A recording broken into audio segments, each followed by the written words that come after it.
All right, let's do a solo layout real quick. How are you? This is Sam Silver, eXp Realty. I'm sharing our Charitable Gifts of Real Estate Masterclass today. If you want my information, you could scan, let's see, which way?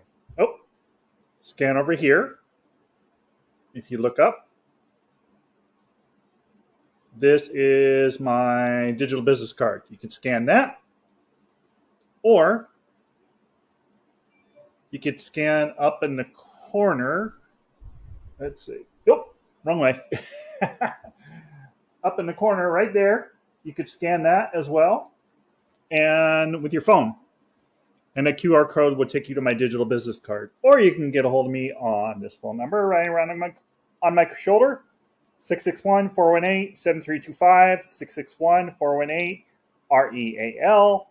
Whether you need real estate, you have any questions about what we're doing with the Charitable Gifts of Real Estate, how we're helping to give millions and billions back to nonprofits in your community.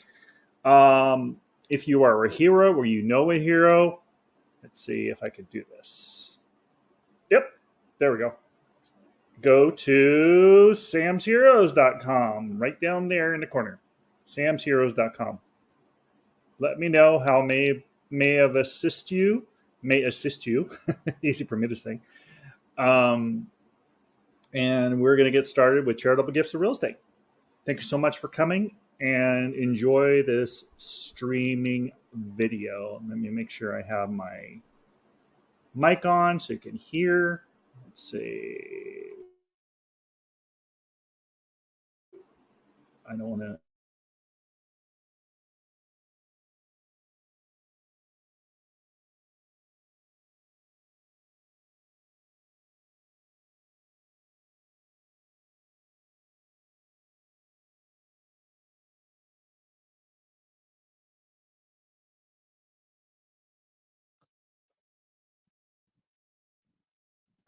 So Charitable Gifting of Real Estate Masterclass, we are real estate for real change. We call these legacy listings because every donation of real estate must be listed and liquidated in order to leave legacy for the nonprofits, the donors, and the advisors that are helping them.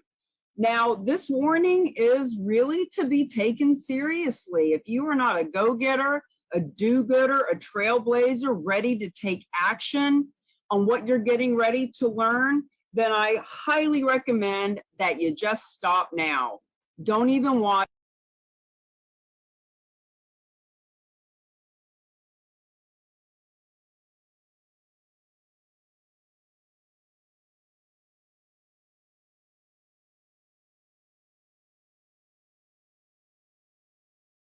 The next couple of hours because you are going to learn the truth.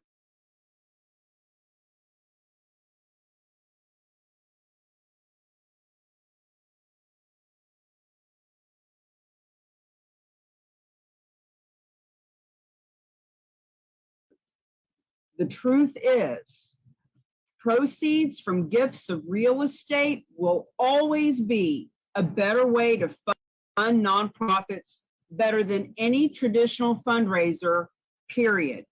So for us to learn this information and then sit in on committee meetings and fundraisers and sit in on Facebook conversations about how nonprofits need to get funded and how our veterans and our children and our animals and our churches and our communities are suffering for lack of funds, to be a part of those conversations when you know what you're getting ready to learn with us and not speak up, friends, it is the biggest form of hypocrisy imaginable. We have a book coming out, Real Estate is Hot, Fundraising is Not, and that book starts with the same warning, because we know when you bring this to your community, they are grateful, they are thankful. The donors need to know, the nonprofits need to know, the real estate agents and all the community visionary leaders need and deserve to know what you're getting ready to learn. And frankly, if you're not willing to have this conversation with people, it's just not recommended that you watch. But if you're here with us to get into the next slide, then let's make a difference. Let's truly help our whole communities. So there are 5 keys that leverage real estate for real change. The first key is to learn what charitable gifting of real estate is. First key is unlocked. You are in the master class. You have key number 1 right now. Key number 2 is to lead generate, because there's no point in knowing what this is if we're not going to go out and find donations of real estate and talk to people in the community and lead generate for our businesses and our nonprofits. Key number 3 is listing and liquidating. So once we know what charitable gifting of real estate is, once we've started to lead generate and those donors are bringing the donations to the table, now we got a list. Now we have the opportunity, the blessing, the gift of being able to list a legacy listing and liquidate it. Key number 4 is leverage. How do we leverage real estate for real change? Because once again, we can lead generate and bring a donation to the table, but to leverage is to position, partner, promote together. And we'll talk more about that as the day goes on. And then of course, key number 5 is leaving that legacy. The legacy that is left by the nonprofits, the donors, and all those who are part of what we're doing is massive. Now, we want to share with you the difference between being a specialist and a champion. So, a specialist is someone who has knowledge. They're head smart. They know a little something different than everyone else in their industry or marketplace. So key number 1, learn, will help you be a specialist. In our case, a charitable real estate specialist. And as we start to get into the other keys, this first key, if you decide to become a certified charitable real estate specialist, you get on this map. Now on the map, we have different colors of emblems. The gold are the real estate agents, the blue is nonprofits, the pink are the other people like financial advisors. In other words, you can become a specialist and get on the map and leave it at that. But champions actually start to take on the other keys. So when we become that specialist, what happens is we take this master class, we pay a licensing fee that gives us a year's worth of ability to use the logos and the trademarks. We pass the certification exam, and bam, we become a certified charitable real estate specialist. That's what it is to be a specialist. You get certified, you get on the map, and you start meeting and mingling with the specialized nonprofit that you'll be hearing about in just a moment. But champions go from being in our head to getting into our heart. Champions are the ones that take bold action, that take a stand for those that they say that they're here to serve. And instead of just saying it, they walk their walk and talk their talk. So when we become a champion, we get into that lead generation and the listing and liquidating and the leveraging and the leaving of the legacy. This, my friend, is what it looks like to be a champion. The woman on the left is a nonprofit. She is the executive director for The Haven in Sarasota, Florida. The woman in the middle is a real estate agent. And then myself, and that was Jessica Peterson, by the way. We love to give a shout out to Jessica because she's introduced us to this nonprofit and dozens more. And of course, I'm taking a knee, showing you what this looks like. See, this photo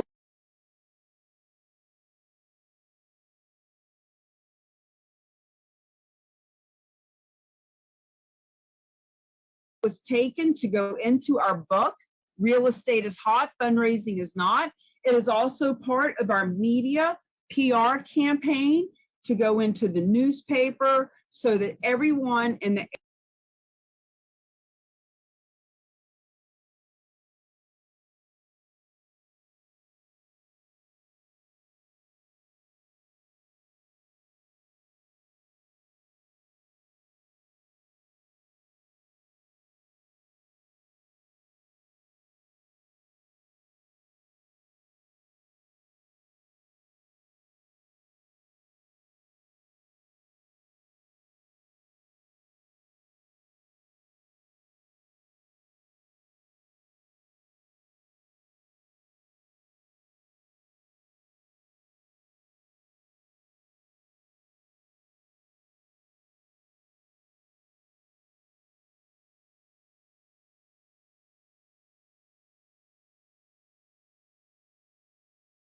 area knows we don't have to suffer and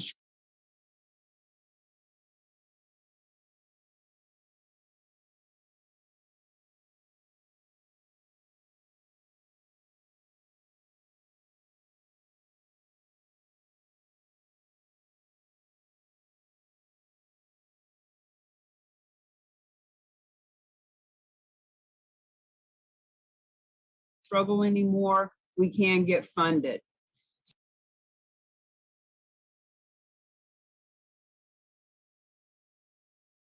So let's talk about what we're going to be doing here in the master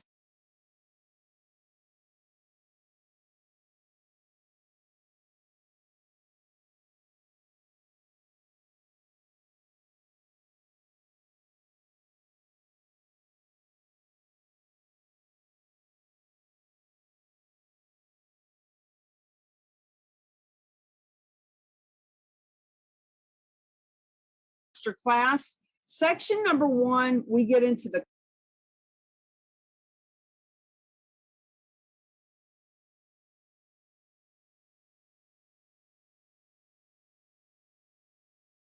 concepts, collaborators, like what are we doing? Who are the real agents of change? Who is this specialized nonprofit? Who are all the players here? Just so that you can understand who the players are that you will be partnering with. Section 2, the benefits and strategies. Friends, there is a whole laundry list of reasons why this benefits nonprofits, donors, advisors. We're going to talk about all of that. Section number 3 are the details, the documents, the do's and don'ts, what qualifies as a donation of real estate, etc. Section number 4, we're going to get into, are you a specialist or are you a champion? Meaning, if by the end of this master class, you will have more knowledge, more skill than 99.9% of the people in your marketplace or industry, no matter where you are or what industry you're in. You will have the ability to be a specialist. However, it is imperative for you to be a champion, to take action and start talking to people. And that's completely up to you. Section number 5, we get into who to talk to, what to say, how to say it. Because once again, knowing what it is one thing. What to do with it, well, that's another conversation. So why are you here? Friends, you are here to procure that first donation of real estate. And by the way, you'll notice that there are words that are underlined in this presentation. If you are wanting to get certified, there is a workbook. My assistant can put it in the chat to the side. And you want to have this workbook and go along with it and fill in the blank, whether you print it out and go along and fill it in with a pen, or if you're just keeping up with this. Just want to let you know that's why those words are underlined, so that you know what would be on the test. If you're not becoming a certified specialist, don't worry about it. Now, that first number, 600,000, what does that mean? Let's give you an example so that we can talk about what charitable leverage is. Piece of property is appraised at $600,000. Now, in this example, just to keep the numbers round and easy, let's just say that it's free and clear, there's no mortgage to pay off, $600,000 appraised value. Now, the realtor would get a full commission to list and liquidate this donation of real estate. Let's say that full commission is 6%. There's $36,000 going to the realtor. Now it's split between the buying agent and the selling agent, but you get the drift. They're getting a full commission. To the client or the donor, here's where this number comes from. Because they are donating this piece of real estate that's valued at $600,000, number one, they are not paying capital gains tax. So it depends. What is their tax bracket? What was the basis when they bought the property? There's so many variables, but right off the bat, let's say that there is a 28%, 30% that they're not giving to the government for capital gains tax. That's 200 grand right there. And when they take this 600,000 that they can use as the basis for their tax deduction that comes off of their adjusted gross income, imagine you got your tax return, 600,000 comes off of your income that you're paying taxes on.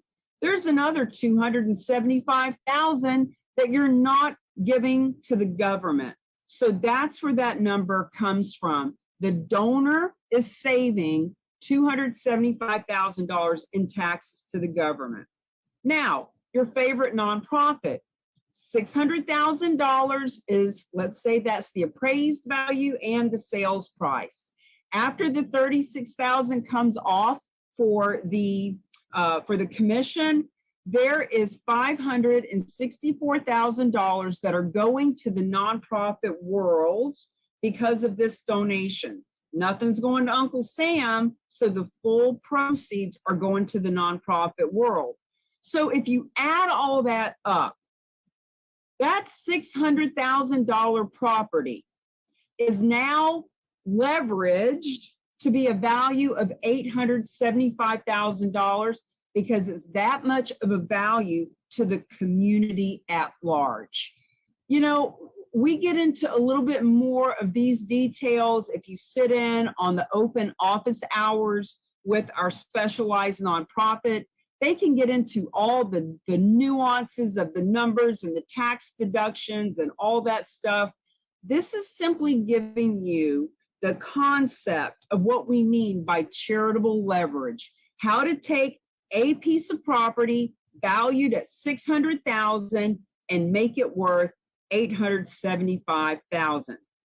Now, why else are you here? Charitable gifting of real estate gives whether you're for-profit or nonprofit, it gives you the ability to strengthen relationships. You're giving a new tool, a new option to your donors as a nonprofit. You're giving a new option to your clients as a realtor. You are able to gain access to new communities, new donor base, high net worth individuals who not only want to learn about this, but are so grateful when you teach it to them that they're going to actually introduce you to others that are high net worth and or generous. This raises your profile. Whether we're talking about personal or professional, when you are now an advisor to help people give smarter, it raises your profile.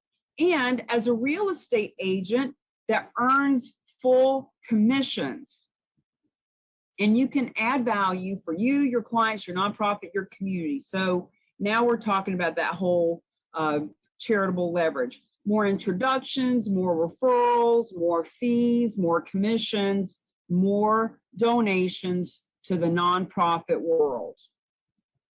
This is a unique value proposition. It requires no selling. Friends, we do not sell a nonprofit on wanting to bring in 6 times more than what nonprofits who only take in cash. So nonprofits who take in cash versus nonprofits who benefit from non-cash assets, in our case, real estate, grow at 6 times what they would have if they only take cash. Financial outcomes, we just talked about the charitable leveraging. Ultimately, we are making money, making a difference. And that is why we are here. A couple of other things to consider about why you're here. Nonprofit world is a major force. Did you know 1 out of every 10 people you meet or know works for a nonprofit? Major gifts of assets is the most important topic in the nonprofit conferences. This is the awakening. Dr. Russell James is one of our biggest advocates. He has written the foreword for our book, Real Estate is Hot, Fundraising is Not. And he talks about major gifts of assets on a weekly basis. Real estate is the largest asset class in America. 43% of our wealth as a nation is held in real estate. potential changes to the tax policy. Look, if they start limiting the 1031 tax exchange or increasing capital gains tax, this is a good option and opportunity for people who need to avoid those taxes. New money from gifts of real estate, potential exceeds over $20 billion a year. You're going to learn here that $9 billion a year is already donated to nonprofits through gifts of real estate, but experts say that 2% can go to 6% very easily, and that's why we are here. So here's what you're going to learn today. You're going to learn, why have I never heard of this before? We hear that question all the time. It was the first question I thought when I was sitting in a conference 2.5 years ago. How can I have been in real estate for 15 years and working with groups from, Ronald McDonald House and Make-A-Wish and all these fundraisers? Why have I never heard of this before? Who would give their valuable asset of real estate away? You'll learn about that. Why a specialized nonprofit is so important. You'll learn who are the real agents of change, those of us who are here to teach this topic and to bring it to the world. What is charitable leverage? We just talked about that, how to take that valuable piece of property and leverage it to make it worth even more. What do I do with this knowledge? So now that I know what it is, what am I supposed to do with it? How to find the first charitable gift of real estate, you're going to learn about that.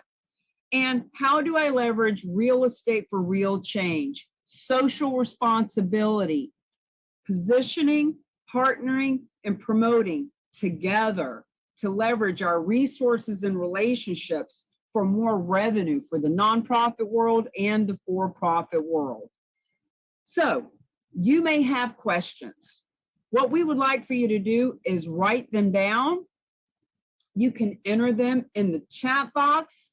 During this special edition, we are going to go through the information really quick. We are going to hold all questions until the end of the whole presentation this time. And the case studies that we normally show in between, we're going to hold all of those to the end as well. So if you have any of these questions, just pop them in. And at the end of our 2 hours together, if you'd like to hang tight, I'll answer the questions at the end. So to get right into the nitty-gritty, let's get into this section 1. Section 1, concepts, collaborators. What is this all about? What are we doing here? Let's mention what the connection is between philanthropy, real estate, and the IRS tax code.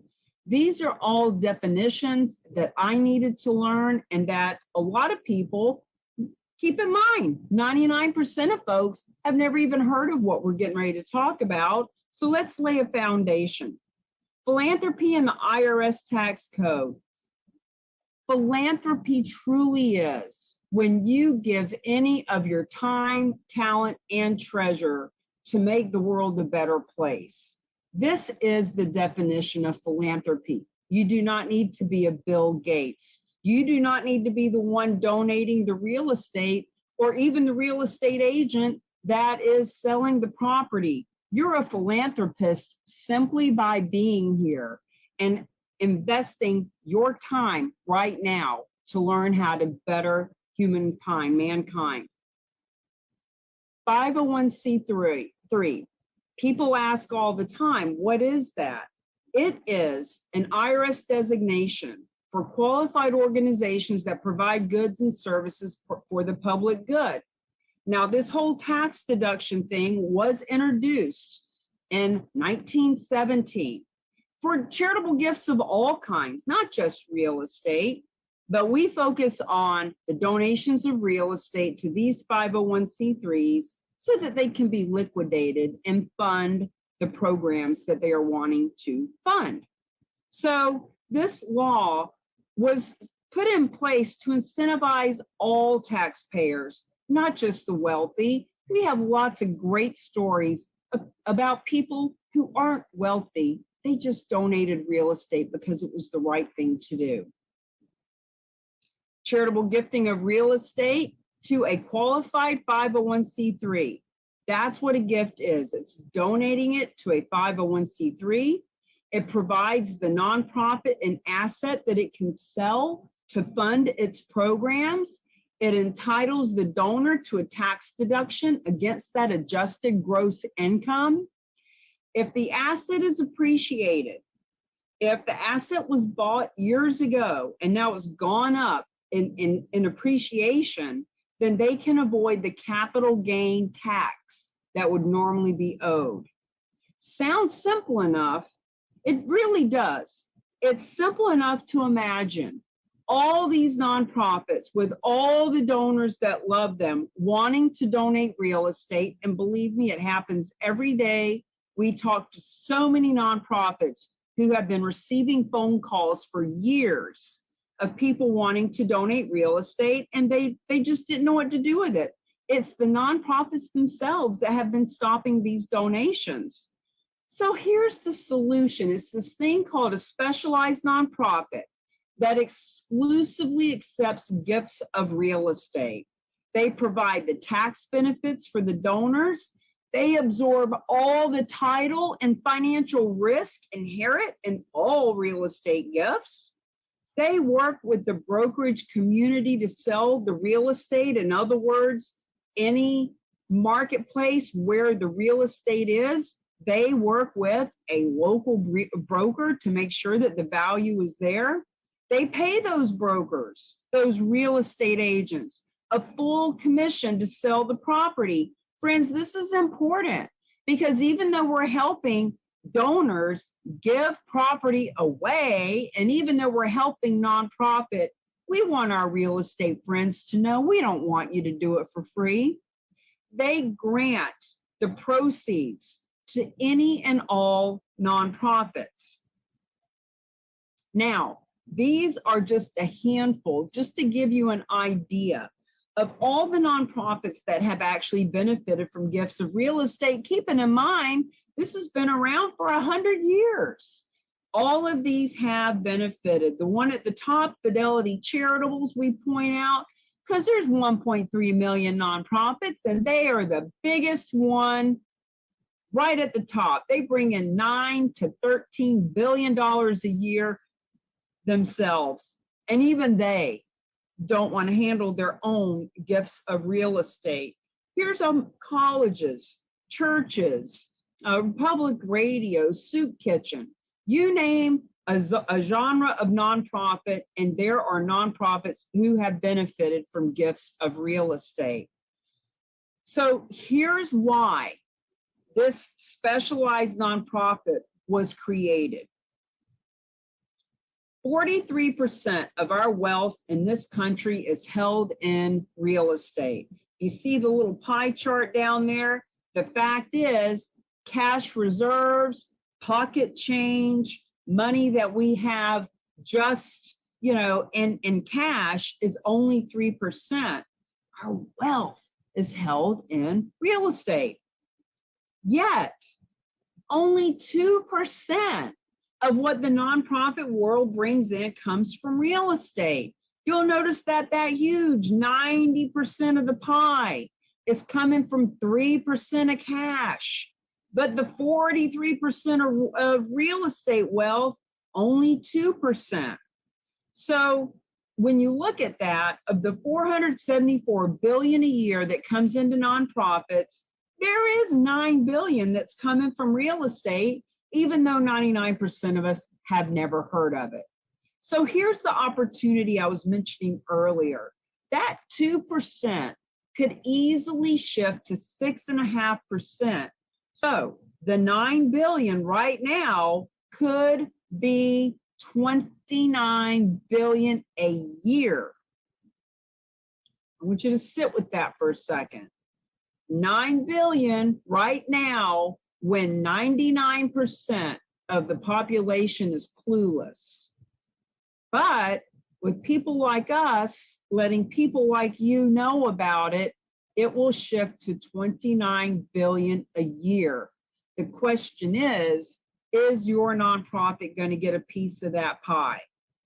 So when you look at the numbers, if the sales per year are 29 billion in real estate, or in other words, 29 billion is donated to nonprofit, that's almost 2 billion a year to our real estate friends in commissions. The average donation is 540 to 550,000. As a matter of fact, last year it was actually 557,000. So the commissions are a big part of why the real estate community is getting involved. Every sale needs a local broker, which is exactly why this group was created.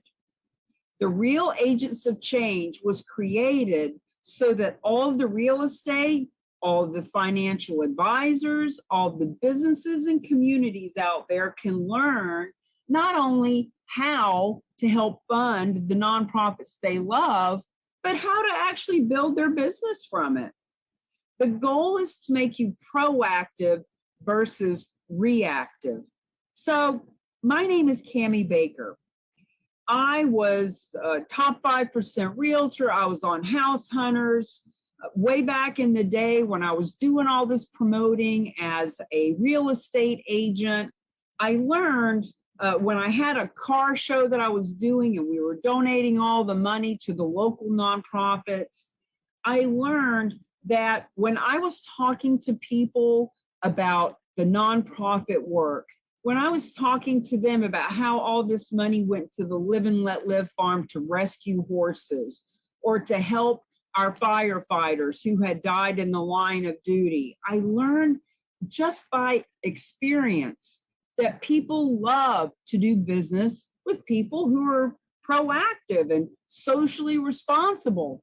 And because of that, when I learned about charitable gifting of real estate, I realized, oh, we can go from fundraising, holding fundraisers where we are begging our friends to buy raffle tickets and go to another golf tournament, etc. I realized, wow, charitable real estate specialist certification class.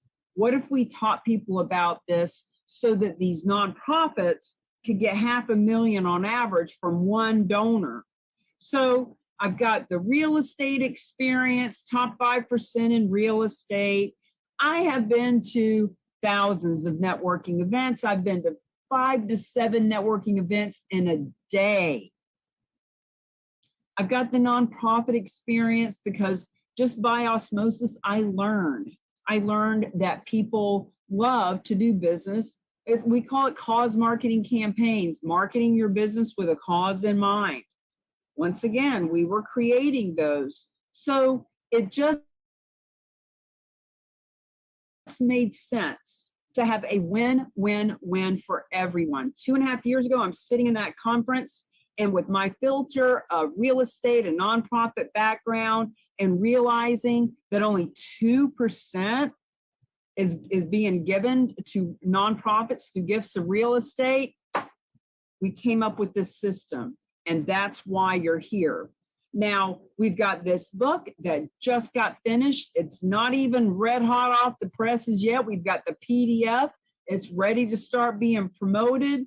This book, my friends, will be in the hands of all nonprofits. It will go in the hands of real estate companies who want to share it with the real estate agents, the financial services industries. And over to the right, List a Legacy listing is a month in April. We leverage it as a national awareness campaign so that people know when they are listing a legacy listing, the whole community works together.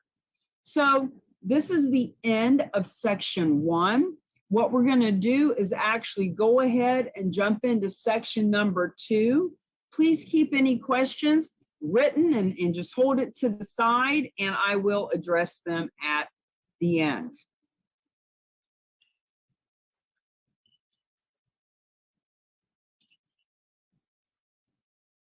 Section number 2. What are the benefits of all this to all the stakeholders? What are the strategies? How does it work? Why is it a win-win-win for everyone? Let's talk about this key holders concept. I like to think of it as the triangle of trust, but there's three major key holders. Number one, there's the donors. Donors can be private, donors can be corporate. We're talking right now about donors of real estate. The advisory community. When you think about advisors, think about anyone who advises people who own real estate. So whether it's a tax accountant, a financial planner, a real estate agent, any of the people who are advising clients who own real estate.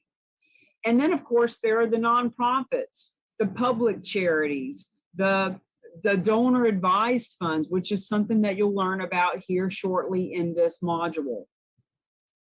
So, triangle of trust. We need donors, we need nonprofits, and we need advisors to make these donations happen. So, the donors are a yes. When it comes to donations of real estate, they want to donate. They're already doing it. They're already calling nonprofits and trying to donate. They're a yes. They get it. They're in. The advisors, well, they're a yes. Of course, they want to be able to advise their clients on how to be more philanthropic and get the tax deductions. The advisors understand this is a great way to meet and mingle all kinds of heart-centered people that they never would have met before. They're a yes. It's the nonprofit. The nonprofits are the no. Most nonprofits must say no because it's in their bylaws. They just flat out can't donate real estate because it is too complex. Friends, just the thought of accepting a gift of real estate and taking title and who's going to manage it and where's the money going to come from, it's enough to make anybody's head explode. They won't do it because it's too complex. There is so much risk. Nonprofits are averse to risk, just like most people are. They have the lack of available funds. What does that mean? Look, a lot of these donations require capital. What if there's a mortgage to be paid off? What if it needs repair? What if it needs holding costs for the next 3 to 6 months while it's on the market? It is very scary. They have a lack of expertise. This whole mission drift is super important. If a nonprofit's mission is to help animals or veterans or education with universities or churches, whatever their mission is, if they start getting bogged down with a complicated, risky real estate transaction, it drifts them off their mission. And we don't want that. They were created to save, serve, support, not do real estate donations. They have had bad experiences that haunt them personally or other nonprofits they've talked to. The fact is, they are just blocked by these gift acceptance policies that are completely restricted and say, no, we don't take anything but cash, especially not real estate. Most won't even talk about it. They won't even ask for a gift of real estate. Why would they? They wouldn't know how to handle it. So some of these nonprofits will say things like, you know what? We took a gift of real estate once and we will never do that again. Or they say, we do accept real estate if it's, like really checks a whole bunch of boxes, if it's on limited basis, if it's mortgage free and local. And even if they do accept it, there's time consuming board approval. When someone's wanting to donate real estate, They don't have months and months of waiting for the board to get together and figure out will they take it. They need to have the convenience of answers now. They will never, even the ones who accept real estate, under some circumstances, maybe they got somebody that can come up with $100 grand, but typically, if there's any cash payments, mortgages, donors who want cash, they just say no. They say no to most offers. So as you see on the right, it is the nonprofits themselves, the ones that stand to gain billions of dollars in donations. They are the ones that are blocking the market. And frankly, I'm not surprised. It is very confusing and awkward.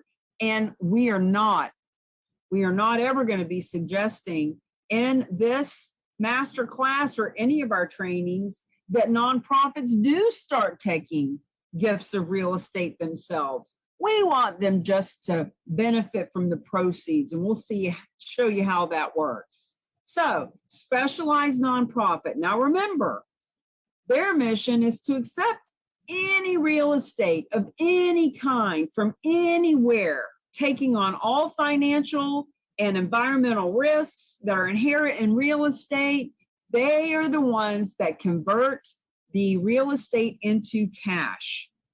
They provide the proceeds that can be granted to any of the nonprofits that the donor wants to have it. So when the specialized nonprofit stands in as the nonprofit that is needed, then the other nonprofits can benefit. So here's what the awakening is saying. Non-cash versus cash gifts. Endowments grow at 6 times the rate when it is a non-cash asset accepting, or when it's a nonprofit that benefits from non-cash assets versus cash. They can grow at 6 times the rate, as per our friend Dr. Russell James, and we have the report to share that with you. Donors can give 3 to 7 times more. There's so many experts, including Jackie Franny at the Nature Conservancy. They are proving that the donors that are already on the nonprofit's donor list can give 3 to 7 times more. No additional donors are needed. They're simply switching to a new type of asset that is instantaneous. Anyone would know that working with the donors or the customers or the clients you have right now is way easier than going out and trying to find new people. So all of these experts are helping to move the mission forward. In shifting gift acceptance policies, there is no need to accept gifts of real estate.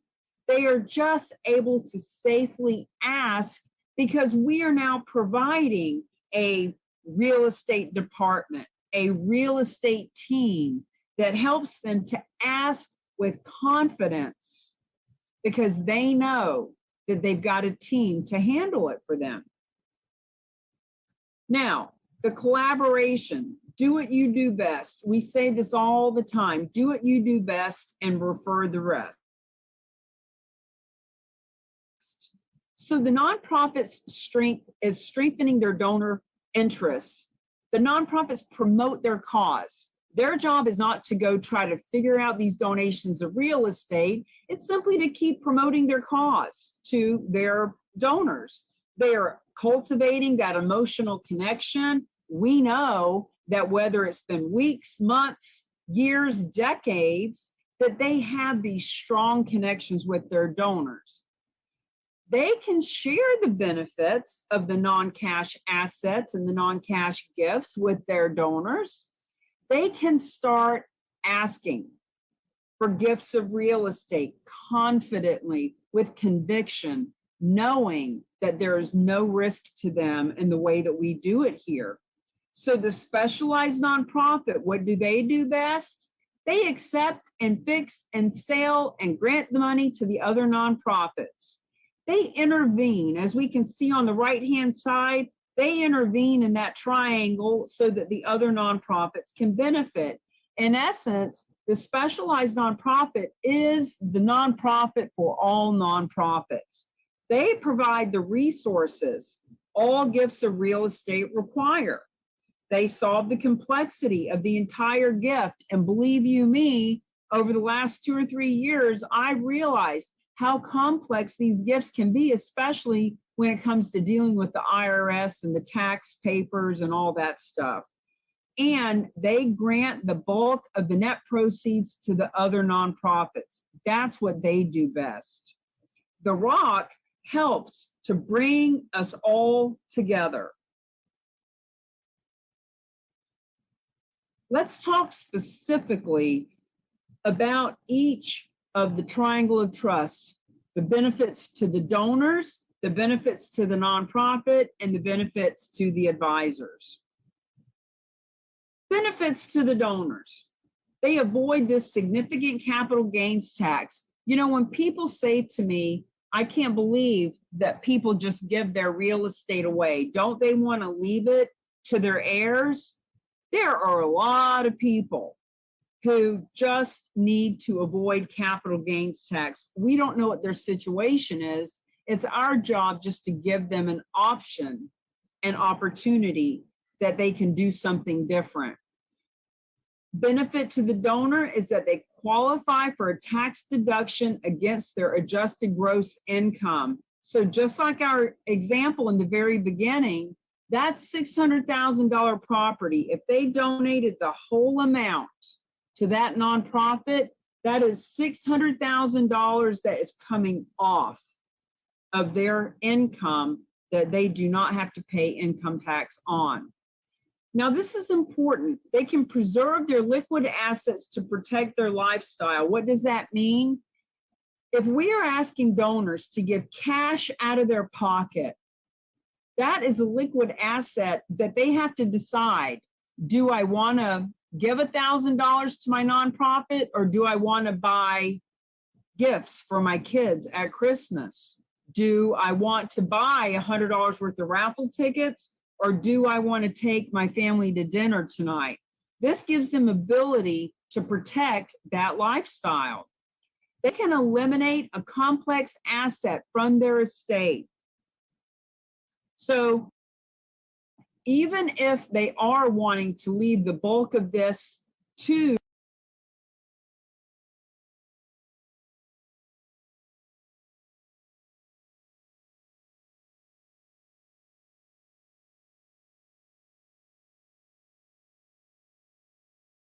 their children, when they can eliminate the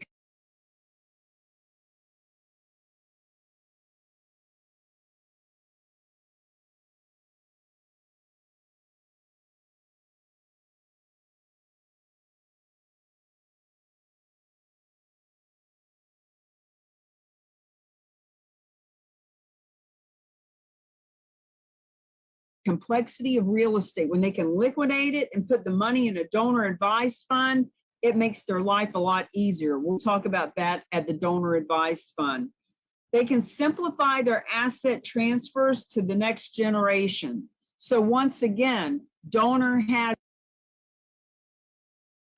10 pieces of property all over the country. They've got a strip mall and an office building and a restaurant and a 10-unit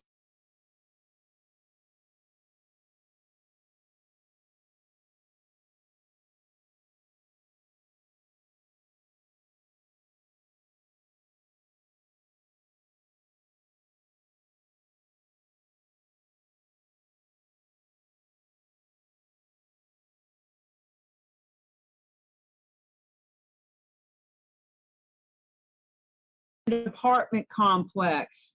All of this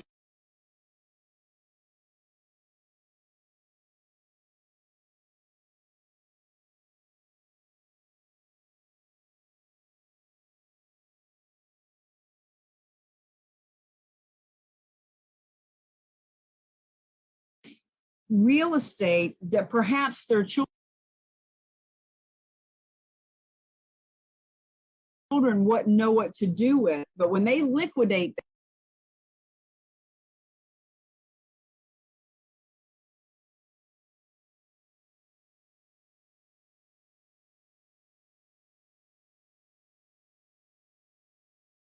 that and put it into a donor advised fund, now they can safely transfer that $10 million of asset to their next generation of their children. It's the convenience. Please take this off my hands. You will hear our story about Linda. Linda is a donor of real estate who had a cabin in the Poconos. It was a 6-hour drive from where she lived. It was in disrepair. She would have had to hire contractors and realtors and the whole thing. It was confusing to her. When she realized she could hand over the keys and the deed, get the tax deduction, and have the convenience of not dealing with it, this was a benefit to her. And some donors don't want to donate the full value. What if it is a $1 million condo in Florida, and they say, you know what, I love my nonprofit, but I can't take that big of a tax deduction. And frankly, I'd like to get $500,000 out that I can put kids in college and go on vacation. In other words, they can pull cash out for any reason. It's called a bargain sale, and we'll get into that a little bit as well. The bargain sale means that they can take that cash and they can pay off debt. They can return their initial investment. Let's say that $1 million condo, let's say they paid $300,000 for it 10 years ago, and they want to get that initial investment back. They can do that. They can tailor the size of the charitable gift. $1 million condo, they've got their accountant who says, you can't take that large of a gift, pull $500,000 cash out, donate the rest. Easy to do. They can purchase replacement life insurance. So, back to talking about their heirs, if little Billy and little Mary wouldn't know what to do with all this real estate, they can actually pull cash out of the donation, buy life insurance policies that handle the kids' inheritance much easier. Ultimately, one of the biggest benefits to the donor is that they can leave legacy. They do not need to wait until they die for the nonprofit to get the inheritance. They can actually do it while they're alive, see where the money is go, and benefit by leaving this legacy. Now, you might be saying, okay, I get it. I'm impressed. These are some great benefits, but really, who, why do people donate their real estate? Friend, 80% of the donors of real estate, the team that we use, when they talk about the people that they want to work with and that have donated real estate, 80% do it for the altruistic reasons. They are a veteran and they want to support veterans. They have 28 cats in their house and they love animals and they want to benefit the animals. They do it for the right reasons because they're heart-centered and generous. And look, 20% of them do it because it's a good business strategy. They want to avoid capital gains. They need certain tax write-offs that you and I just don't have any clue about. But that's why 20% of them do it. And remember, $9 billion a year is currently donated at an average of $550,000 per donation. That equates to about 18,000 donations, whether it's 18,000 individual people or people who donated 2 and 3 properties. Our friend Dr. James says that historically, once somebody donates a property, they see the convenience of it, they see the tax benefits of it. Historically, they will donate 2 properties in 1 year. So the moral of the story is it's happening. It's already happening. With our help, it will double in how it's happening. It's just a matter of whether or not you want your piece of the pie. And either way, what you need to know is that these people want to do it. They are grateful that you've informed them of it. They will be eager to learn more. So I can't stress enough that these donors are already in the donor list of the nonprofit world.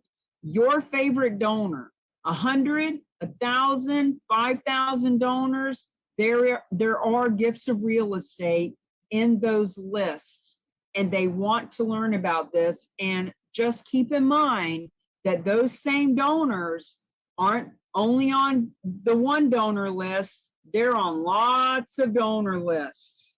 And if your nonprofit doesn't tell them about it, another nonprofit will, and they will be the ones that benefit. Now, where do you find these donors? I was just mentioning they're in your donor list. They are in your center of influence as a realtor.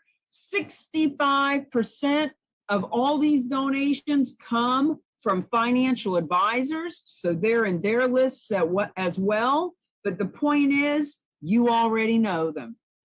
And we're going to help you identify and ferret them out and give you access to them with the right language, with the right education. And you know what? There are a lot of donors out there that maybe you don't know yet, but I guarantee you, you're going to want to know them. Let's talk for a minute about the benefits to the nonprofits.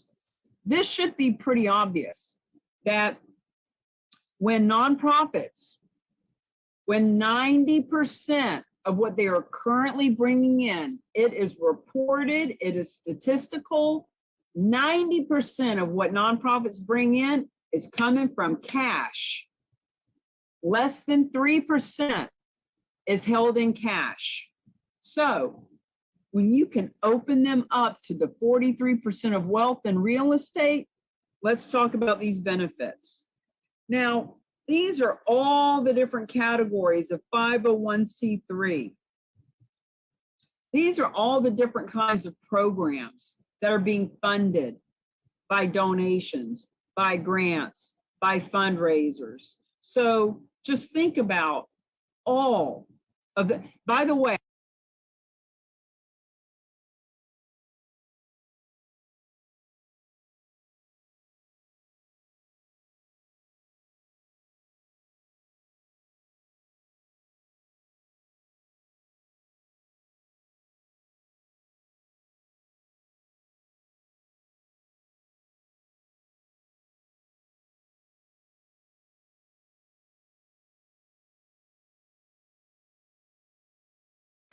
of the 1.3 million nonprofits, if you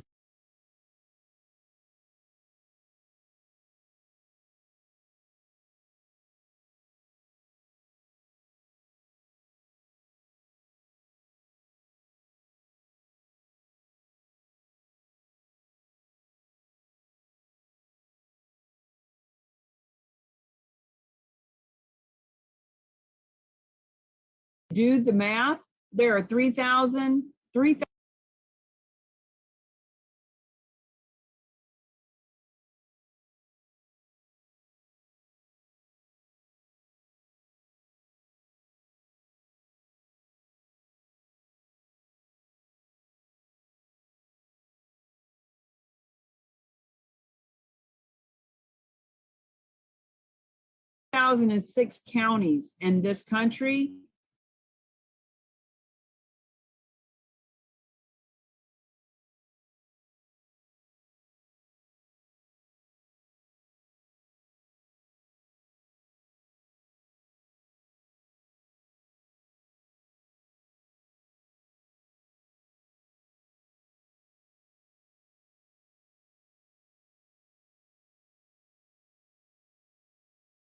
$432 nonprofits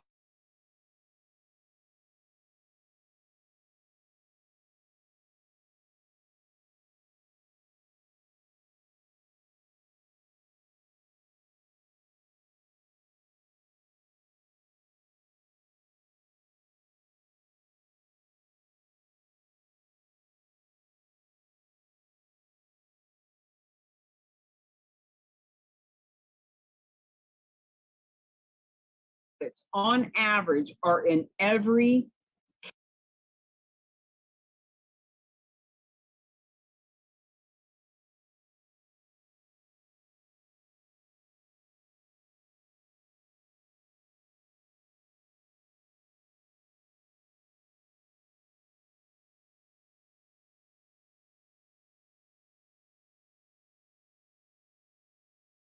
county.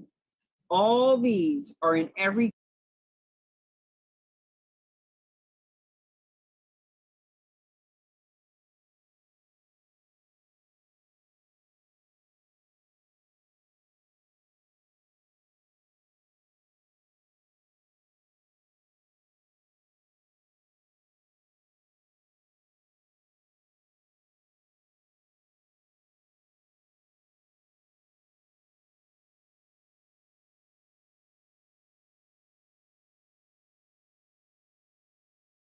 county, and we can be helping them.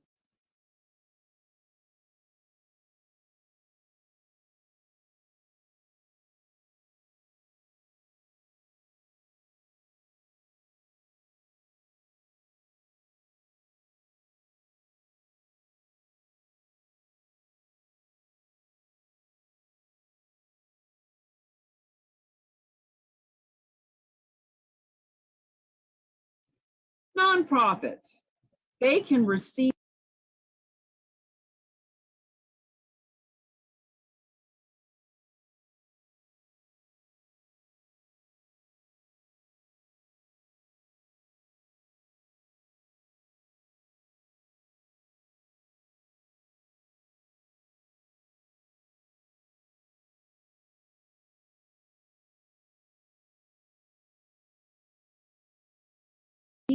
the benefits of gifts of real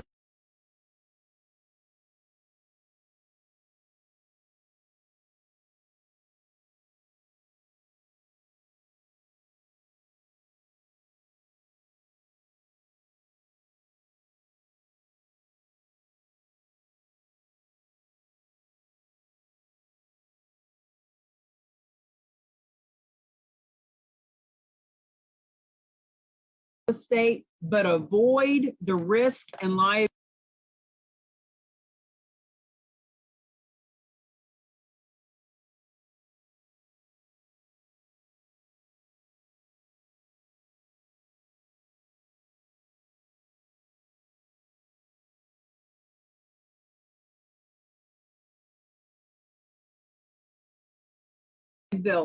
Now, these are benefits of charitable gifts of real estate in general, but this and some others are only a benefit when there is a third party that is taking title and paying off mortgages and taking on all financial responsibility. When that is the case, there is no risk. There is no liability. The nonprofits can embrace the donor's best interest, allowing the gifts they want to give of appreciated assets. Friends, we don't know what assets our donors have. And if our donors can learn to give smarter from their 43% wealth bucket as opposed to their cash pocket, their change, their pocket change, we are embracing their best interest. It strengthens donors' relationships by tapping their wealth bucket. And when you got a third party that can talk to the donor, what if the donation doesn't qualify? The nonprofit themselves don't need to have that conversation. They've referred it off, and we can handle that for them. So we are helping them to tap into their wealth bucket as opposed to the income bucket. Now, when nonprofits can grow their endowments at 6 times the rate of nonprofits who only accept cash, it is a no-brainer. See, we said in the beginning, there's a warning here. You cannot unlearn what you're learning right now. And when the nonprofit you love or work at or the committee meetings you sit on, all the nonprofits that need funding, when you've now learned that they can grow their endowments at 6 times the rate of those who only take cash, it is our moral obligation to let them know. Now you know why the warning was there. They can receive 3 to 7 times more from their existing donors. We're driving this point home because a lot of the times Nonprofits can fall into the scarcity mindset. I don't know anybody who would donate real estate. Yes, you do. You've just never had this conversation before. Why wouldn't you know if they would? You've never been able to talk to them about it.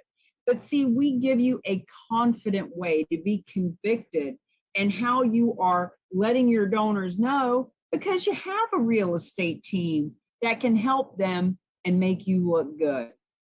The nonprofits can expand the number of major gifts without adding any new names to existing donor lists. We have a nonprofit here in Sarasota where I'm recording this. She said one of the biggest benefits when she heard about this was that they don't need to find new donors. The donors they already have can simply start giving in a different way. That's a big benefit to the nonprofit world. Now, when we start talking about benefits to advisors, advisors are anyone who advise people who own real estate, CPA, estate planning attorneys, financial professionals, real estate agents, tax accountants, real estate brokers specifically. They can elevate. Now, when Dr. James did his interview with me, he mentioned that when a real estate agent can go from being a real estate agent, a real estate broker, to an advisor who is advising people on the ability to give smarter, big, big difference.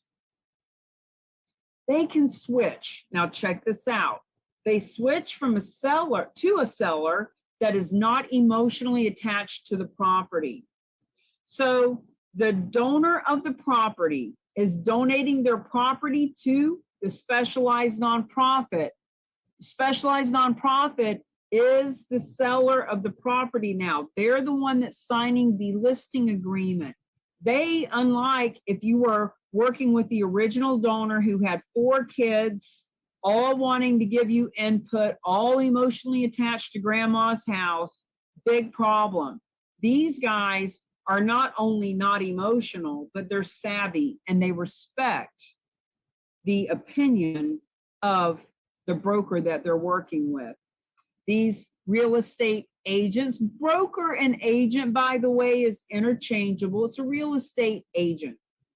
They can earn full commissions. Matter of fact, they're guaranteed to earn a full commission. If you're a realtor and you bring this deal to the table, you bring this nonprofit to the table, you go out and talk to people in general, and you find nonprofits that want to start benefiting this way, you'll get a full commission when you're the one that lists it. Financial advisors, let's talk about them for a second. They can move the hard asset of real estate into their assets under management. Now, there are many ways that we can help a financial advisor learn how to make money, making a difference with us. But imagine, if you will, their client has $1 million condo in Florida. They cannot manage that property. But when that hard asset is liquidated and put into a donor advised fund, now they can make fees off of managing those assets. Preserving the next generation of clients goes along with that. Now that that $1 million minus any expenses, now that that $900,000 is in a donor advised fund, when the original donor, when the parents or grandparents are done with that property and they put it in a donor advised fund, it is very easy to hand over ownership of that donor advised fund to the next generation. And that is how the financial advisor can maintain their client base. Now, for all of these advisors, certification as a charitable real estate specialist is a designation that no one in your industry or marketplace has right now. By 2025, there will be charitable real estate specialists, charitable real estate divisions in real estate office, insurance offices, financial advisor offices, nonprofits can have their own charitable real estate specialists and divisions. We teach you how to become proactive. So learning this, remember, this is key number one. We're turning the key number one of learn to you right now to know how this works. But to become proactive means to learn how to leverage it out in the marketplace, how to go out and talk to people about this in such a way that they want to start introducing you to all the people they know with 10, 20, 30, 50, 100 properties all over the country. Strengthen those relationships with existing clients, friends. People are fickle. You have 5,000 past clients. They're always shopping around and looking for a cheaper commission. They're not very loyal. But when you can let them know, hey, I am the only certified charitable real estate specialist in this industry, in this marketplace, you've just strengthened that relationship with them. Gain access to new clients. This is a sophisticated conversation. No one else in your marketplace right now is talking about this. So when your clients find out that you have this tool, you can help people give smarter. You can help people liquidate their hard asset and simplify their estate. They will introduce you to others because the others that they know don't have an advisor who understands how this works. You can leverage marketing with all of this that I'm talking about. So the case studies, letting people know how this is benefiting nonprofits all over the country, very, very powerful. And you're expanding. You're expanding your profile. Look, everybody knows 8 or 10 or 20 realtors and financial advisors and CPAs and attorneys. You're expanding your profile when people learn that you have this specific tool and talent. Now let's talk about our financial advisor friends for just a minute. Financial advisors initiate 65% of major gifts. This is so important for you to remember, because even though everyone wants to go talk to their nonprofit friends, and they should, they need to let them know. What we want you to know, the donations are moreover coming from the financial advisor world. Their favorite nonprofit is this donor advised fund that we've been talking about. Now, I was in this world for a year before I really understood this. I'm going to break it down for you in layman's terms. If you already understand this, please excuse that I'm going to dummy it down, but this is going to help you, financial advisor who already understands this. Let your nonprofit world listen to this. Let your realtors know. Donor advised fund, a fund that is advised by the donor. I know it sounds simple, but I'll explain why.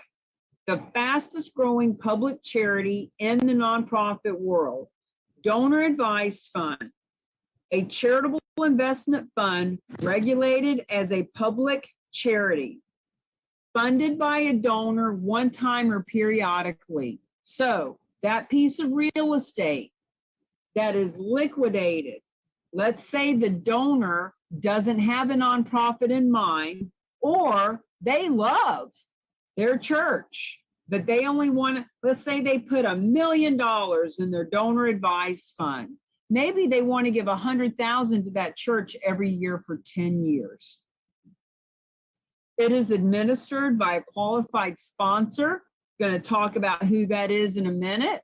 Fidelity Charitables, Schwab, American Endowment Foundation, all of these organizations are what is called a qualified sponsor, directed by the donor. So that $1 million was that piece of real estate was liquidated.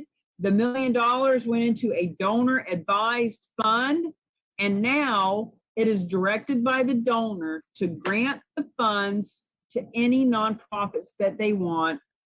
And 1 year, 3 years, 10 years, they can divvy it out over their lifetime. It is an alternative to a private foundation, which entitles the donor to a tax deduction, and the fund grows tax-free. So let's say that piece of real estate is liquidated, the money is put into a donor-advised fund. They take that tax donation, which can be divvied up over years, and now that it's in there, the financial advisor is managing those funds, they're earning fees, and the fund is growing from taxes or from interest that is made. Donor can make periodic contributions, meaning they sold that condo, they put $1 million into it. Maybe now they're funding it with Bitcoin. Maybe for some reason they have other cash that they want to put in, or business interest that can be put in. Donor can make periodic grants to other nonprofits, kind of redundant. So the donor can say, you know what, I want to give $10,000 to this kid's scholarship. I want to give $5,000 to this domestic abuse nonprofit that I love. I want to give $10,000 a year to the American Humane Society. They do with it what they please. Any size, any time, any anonymous or non-anonymous donation. Advantages to the financial advisor about these donor-advised funds. The direction of the charitable account can include or be passed to others, say from the initial donor to the next generation. So once again, financial advisors have been around for decades. They're in their 50s, 60s, 70s. They've got this book of business of people that are also in their 50s, 60s, and 70s. When these people pass on, that donor or that financial advisor, look, they need more clients. They would love to be able to maintain the 30 and 40-year-old children that are coming up. When all of these major gifts of assets like real estate can be liquidated, put into a donor-advised fund, and then that is left to the heirs, it gives them a chance to maintain that client base. Same thing, donor-advised, financial advisor is often allowed to earn fees. So, assets under management. The financial advisor makes money. One of the many ways they make money is to have assets that they manage, and they make fees from those. Contributing real estate to a donor-advised fund converts that hard asset into the assets under management. We're doing a little bit of redundancy here, but we want you to hear it in several ways. And to go back and listen to this recording and really understand what a donor-advised fund is. And for you, those of you who are nonprofits, maybe you have your own animal shelter or your own domestic abuse, and you're saying, well, I don't want our financial advisors and our real estate friends putting it in a donor-advised fund. I want to get all the money right now to my nonprofit.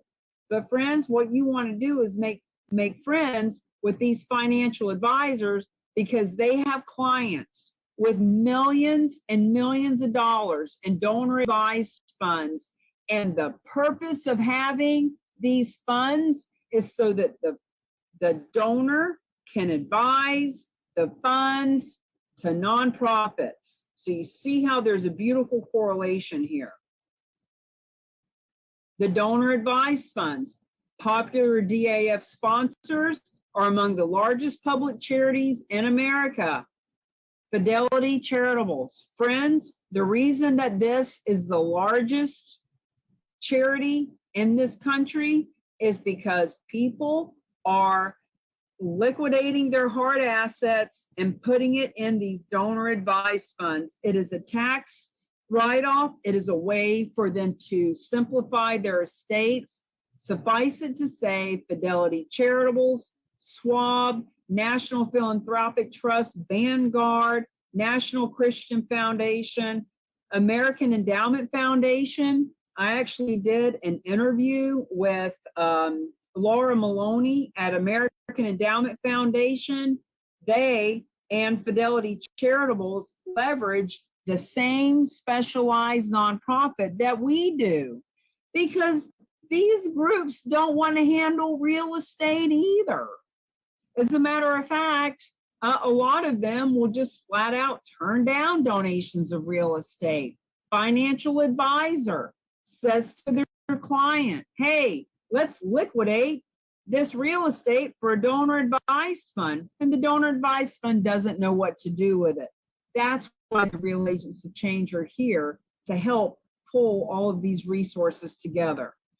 So once again, they don't accept real estate except on a limited basis. They refer most to a third-party specialized nonprofit, just like the ones that we work with. Now, why nonprofits, realtors, financial advisors, visionary leaders? Why would you want to become a charitable real estate specialist or a charitable real estate champion? We at the RAOC are the only systems, support, and strategy to find the real estate donations, to handle the real estate donations, to position, partner, and promote, to find and handle more real estate donations. This is why realtors want to be on that map. Nonprofits want to be on that map. Financial advisors want to be on that map. Our job is to help you find the donations and to handle the donations and to position, partner, and promote together so that we have cause marketing campaigns that help all of us make money making a difference. And we have the only national database of all these specialists. So this map is just an example. There have been many more added since we took this picture. If you don't see your state, good. Congratulations. You'll be the first. Your marketing will always be. You are the first in North Dakota, for example. If you see some in your states, good. There are others there that you can partner with and play with. Friends, there is billions of dollars in donations to nonprofits, hundreds of millions in commission for real estate agents, fees for financial advisors, and all kinds of ways to promote social responsibility. 87% of consumers want to work with the companies and products and service providers that are on purpose. This map is growing to be the largest social responsibility campaign ever created. That's why you want to be on the map. Now that we're at end of section 2, what I'd like to do is just take a quick 5-minute break. It is 1:15. Let's come back at 1:20 and we'll jump into section number 3.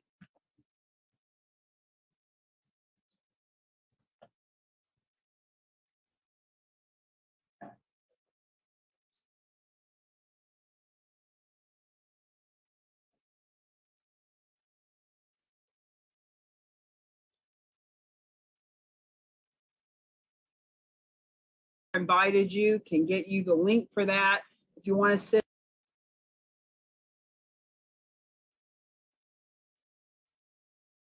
we welcome you for coming. We are looking to get this. As a matter of fact, we're doing this live right now on YouTube and just recording it in a different platform. So we've got 2 minutes until we get started. I would love to talk with every one of you as we normally do.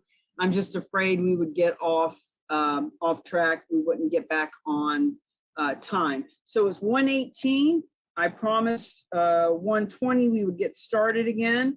Please feel free to put in the chat your contact information, and in case there's anyone here that needs to know, like what market you're in, your email, your name, your link to your website, who you are, what you do. Just as an aside, from marketing perspective, position, partner, promote. Position, partner, promote. We talk about that all the time. Anytime you have the opportunity to promote your nonprofit, to promote your real estate business, to let people know that you're a tax specialist dealing with gifts of real estate, leverage that time. Why wouldn't you? Why wouldn't you put it out there? Okay, so I am going to start sharing screen and get us back on record. And here we go.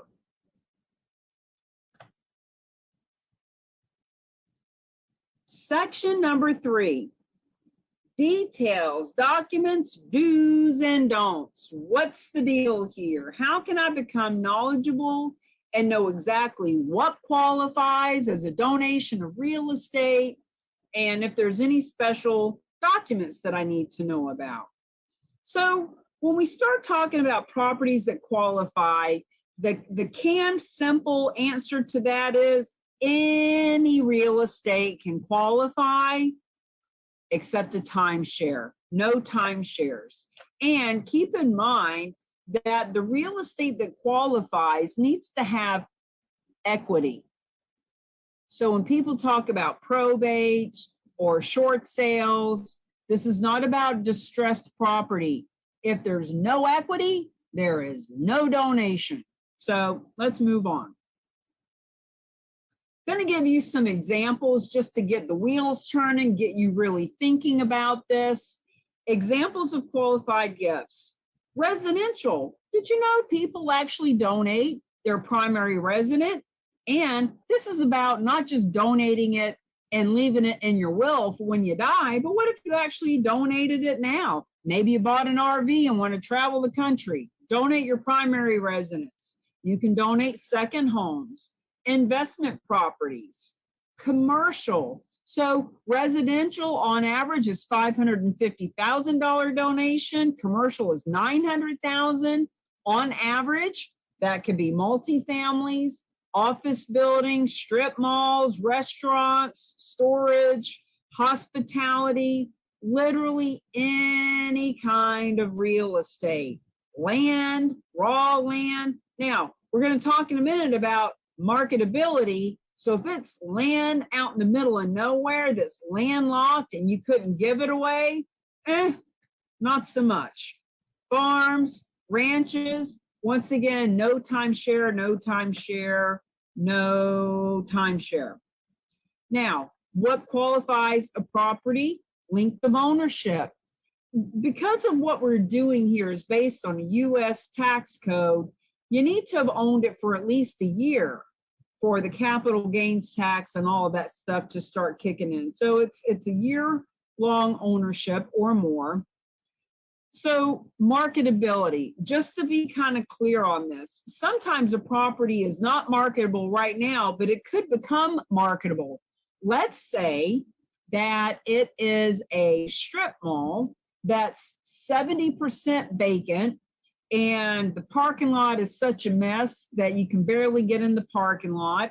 And right now, maybe you could sell it for, $1 million, but the appraised value is $3 million if all that was done. If the stores were full and the parking lot was paved.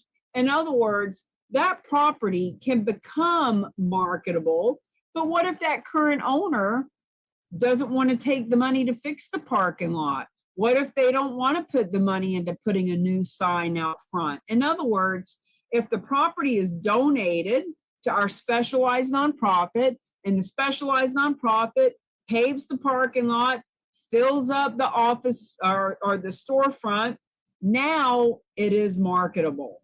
So even though a property is not marketable, it can become marketable. If it comes down to something that's contaminated, well, once again, maybe right now it's not marketable, but for a couple $100 grand, it can be cleaned up.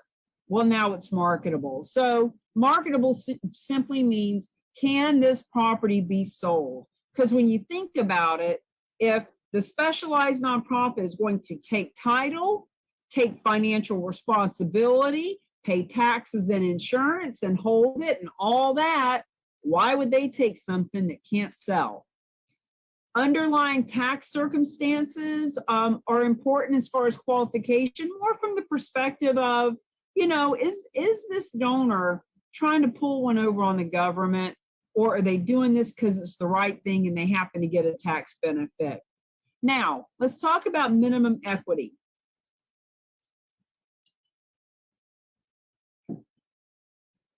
If the donation of real estate is being made to give $10,000 to the church, it's not worth it to go through all this. There needs to be enough meat on the bone, enough equity to make it happen. The specialized nonprofit that we work with looks for a minimum equity of $250,000. Now, they have done donations where $39,000 went to the nonprofit world. There can always be exceptions, but here's why we look for this minimum.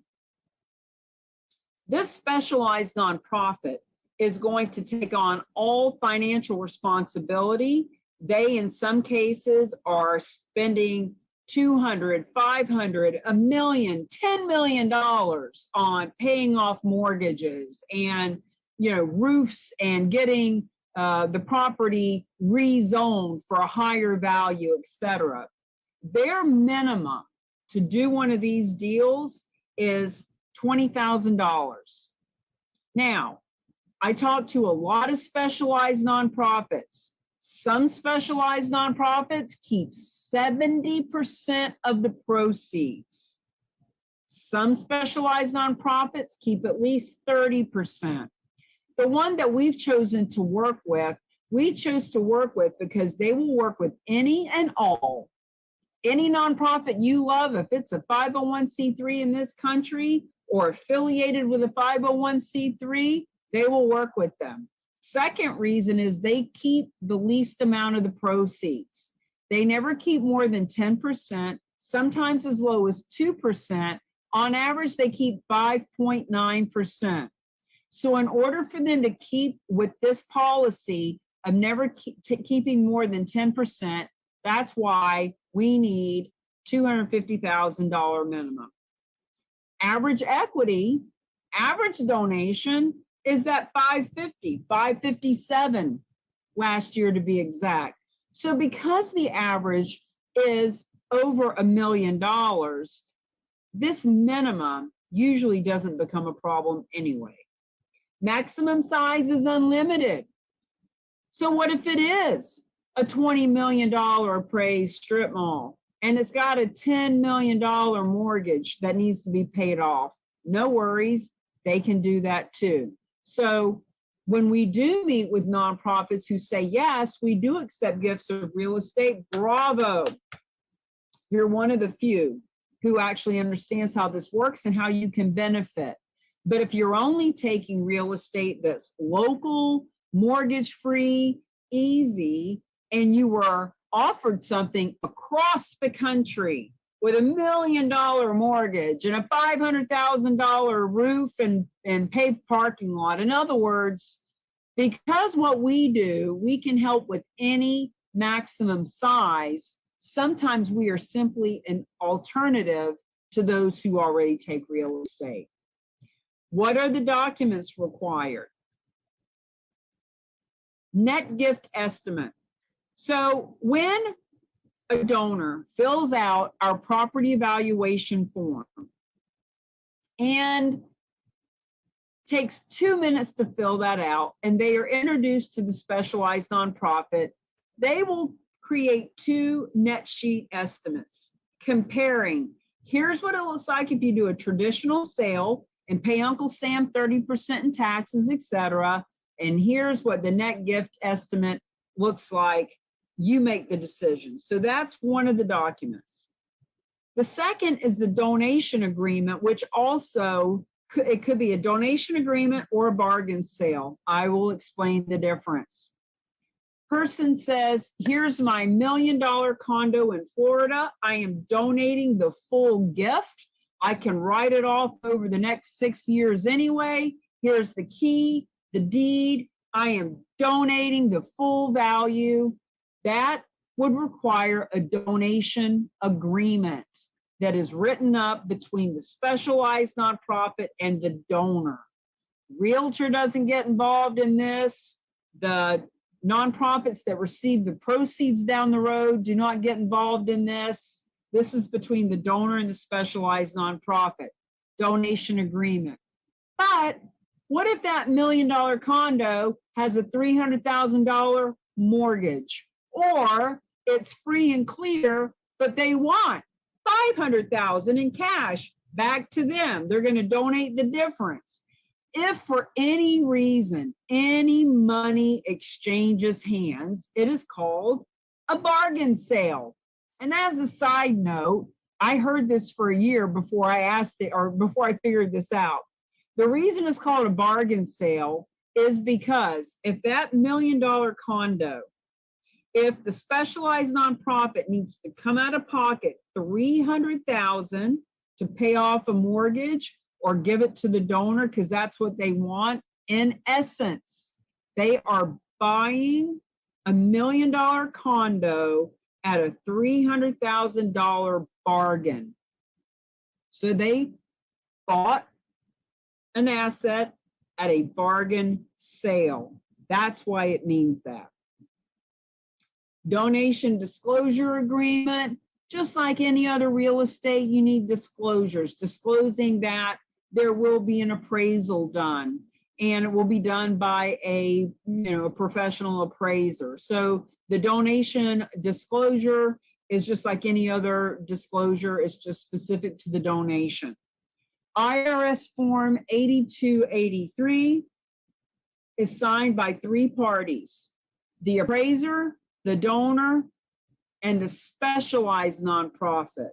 So this form is sent to the IRS. The appraiser signs, I appraised it for $1 million on June 1st.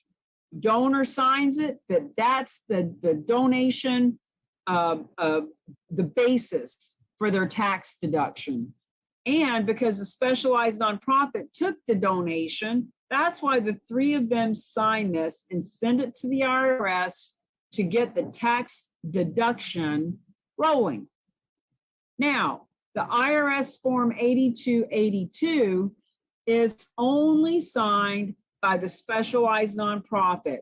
When that property sells in the next 3 years, they will sign this and send it to the IRS. It's kind of a check and balance kind of thing.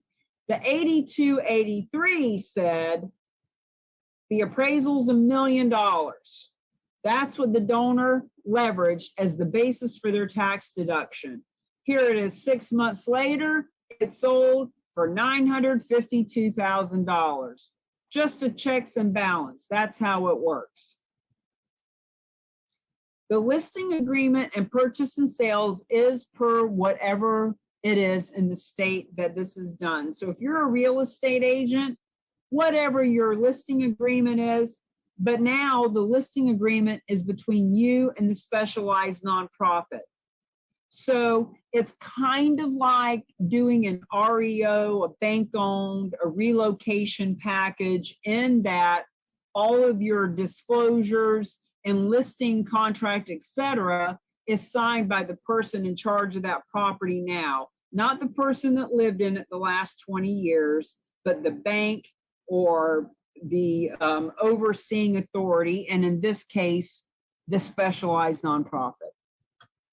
Now, this is the preliminary property evaluation. I know you can't see it very well here, but if you go to theroc.com, which is spelled RAOC, if you go to theroc.com/property evaluation, you'll see a variation of this. This is what the donor fills out. The very first thing on it is, what are your goals? Why are you wanting to donate this property? Who are you wanting the proceeds to go to? And the reason this is the first question is because everything we do at the Real Agents of Change and at the Specialized Nonprofit are completely transparent, above board, credible. Think about it. This specialized nonprofit does this for Fidelity Charitables and Oregon University and the Girl Scouts, etc. So we want the donors' goals to be in alignment with ours, meaning we want them, for example, if the donor were to write here, I plan to get $1 million appraisal, and then maybe if you can sell it for 300, I want to just get one over on the government. Not going to happen. Everything we do is above board. We want information about the property itself. You just go back to that for a second. And this takes about 2 minutes to fill out. This is what we give to the specialized nonprofit and introduce them to the property donor. We want them to know a little bit about the property, and the specialized nonprofit can look up this property online. Within 24 to 48 hours, they will know, is this a good property donation? They will know, and they will be able to tell us. Now, this is what we call the roadmap to charitable gifts of real estate. I had someone a couple of years ago tell me, Cammie, can you just give me bullet points of what this looks like? So this map was created. And we end the meat and potatoes of this presentation with this, just to show you how easy it is to explain this. Now, number one, property donor donates real estate. Where they came from, were they on a donor list for a nonprofit? Did the realtor meet them from their realtor list? Is it somebody that found us online and filled out a form? Doesn't matter. What we want you to know, they are donating the property. 80% do it because it's the right thing to do. 20% of them do it because it's a business decision. Wherever they came from, number one, here's a piece of property. Now that the property has been evaluated and the donor wants to donate, we go down the road to number two. They donate to the specialized nonprofit who takes title, assumes all risks, pays off mortgages, gives them cash. They generate those documents for the IRS. They can do all this within 2 weeks, give or take. Like if it's $1 million mortgage payoff, it might take a little bit longer, but no more than 30 days. Specialized nonprofit has title. Donor is off. Donor got their tax deduction. They are not managing or maintaining the property. They're good. They're done. Specialized nonprofit, now that they have title, let's go down to number three. It's kind of like hot potato. Now they need to list it to liquidate it. They're not in the business of managing and maintaining and holding property. They only took it because they knew it was marketable and would sell easily. So in this example, we're using Michael DeShavi to just show you what it looks like for a seasoned real estate professional. In his case, he's with EXP, to show up at number three. He took the listing at a full commission, and his only job is to list and liquidate that property. Now that the property's been liquidated, let's say it's that $1 million condo, let's go down the road to number four. Time to give a check to the nonprofit that the donor wants it to go to. In this case, we're just representing God's Love We Deliver. This is the nonprofit that Michael likes to work with. And what we're showing is they received the money, no risk. Realty Gift Fund just gave them a grant, not one that they had to apply for, just one that they received. We have stories of walking into the nonprofit with a check, giving it to them. They didn't even know it was coming. 30,000, 50,000, 100,000. That is a good day for a nonprofit. So, number four is where you might think that it ends. But friends, we want to take you down to number 5, cause marketing campaigns. Here's where we talk about the leverage. Now that we're lead generating and listing and liquidating, we need to leverage. We need to let that nonprofit's community know that they just got a check for $500,000 from real estate and they'd love to see another one. We want to let the community know, for Michael's sake, hey, Michael DeShavi just listed this property. He can do it for your nonprofit. In other words, we can help you with PR, media exposure, business development, driving the awareness to facilitate more of these. Because imagine when there is a sign out in front of that property and the sign next to it says 100% of the proceeds of this property will benefit any nonprofit in this community. See, that's why we go back to number 1. People are seeing it in the news. They're seeing it on social media, email campaigns. Now, another donation comes to the table, rinse, wash, repeat. It gets donated to the specialized nonprofit. We have a charitable real estate specialist that lists and liquidates it. Number 4, the nonprofits get funded. Number 5, we let everybody know what's happening, and it goes on and on. This is the same 5 steps, just in a little bit different version. When people are part of our programs, they get this as part of their marketing. So that is the end of section 3. What I want to do now is just jump on in to section 4 to talk to you about the difference between becoming a specialist and a charitable real estate champion. So when it comes to specialist versus champion, any industry, any profession has specialists. Specialists are those people who know more than others in their industry. They, just like in the doctor world, you can be a specialist for brain surgery. You can be a specialist for gut health. You can be a specialist for feet, right? If you're in real estate, you can be a luxury brand specialist. You can be a charitable real estate specialist. There are people that know more than anyone else in their marketplace. They possess that knowledge, and it puts them in the top 1% of their marketplace. Now, champions, by definition, are people who fight for or speak up for another person or in favor of a cause.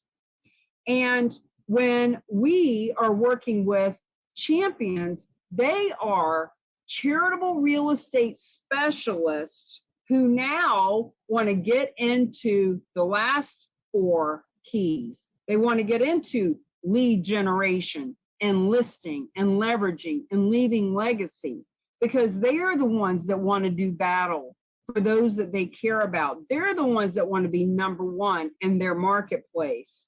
And so, once again, this first key, charitable real estate specialist, guess what? With what you just learned, all you got to do is take a test to get certified and pay a fee and become a specialist. You can then be introduced to the specialized nonprofit that you can meet with 3 times a week in an open live forum, and you get a handful of marketing pieces that are templated. You get on that map that we were talking about. You're a charitable real estate specialist for a year. The 2nd, 3rd, 4th, and 5th of the keys are the ones that help you to step into being the champion. Now, whether you want to be a specialist or a champion, let me just take you over. I'm going to, well, I don't want to stop share. Hold on a second. I just want to show you the page where you could go over and become a specialist. I want to show you a couple of the links. You go to this store page on our website, and you can also get the book.